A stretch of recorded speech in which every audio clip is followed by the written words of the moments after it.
We're beginning tonight with Kern County's reopening. Tehachapi Unified School District voting tonight to allow students to start returning back to the classroom in a phased reopening plan. Now that Kern County has moved to the red tier of the state's COVID monitoring list, schools can reopen in 2 weeks. 23 ABC's Kylie Walker joins us live with details surrounding this new change and what it means for our local schools. Kylie? Yeah, Jess, now that we are in the red tier, school districts do have the option to reopen for in-class instruction after a mandatory 2-week waiting period. Now, once open, they will have to follow a phased reopening plan. And today we did speak with Robert Mazzaros with the superintendent of schools, and he tells us there is not a one-size-fits-all approach to this, as all 47 school districts are vastly different.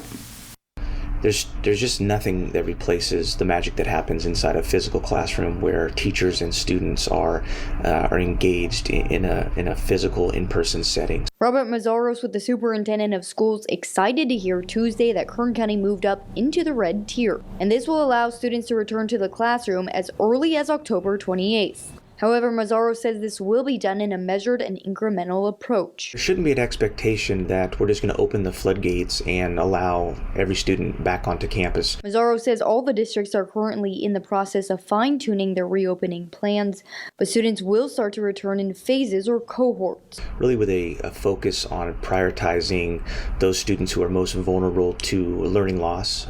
Those students include groups like students with disabilities, students who are still learning English, homeless and foster youth. Mazzaros adds that many districts will probably bring back their younger students first.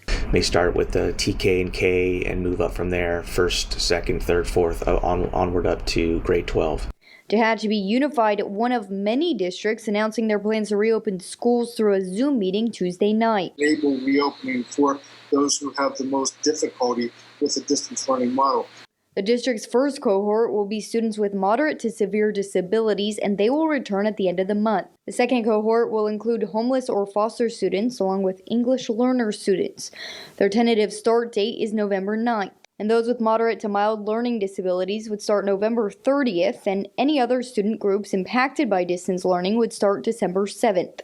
And each cohort would be separated and limited to the amount of students. Enter and exit from separate areas so that they're not crossing paths with students from a different cohort. We have all of the areas labeled so that you can see the entrance and exit. And Tehachapi, along with all the other 46 school districts in Kern County, are asked to follow all health protocols and guidelines given by the local and state public health departments. Again, Mazzaros says there is no one-size-fits-all approach to this, and all school districts are currently working to finalize their plans as the county just moved into that red tier today. But of course, we will have any updates that become available. For now, in Bakersfield, I'm Kylie Walker, 23 ABC, connecting you.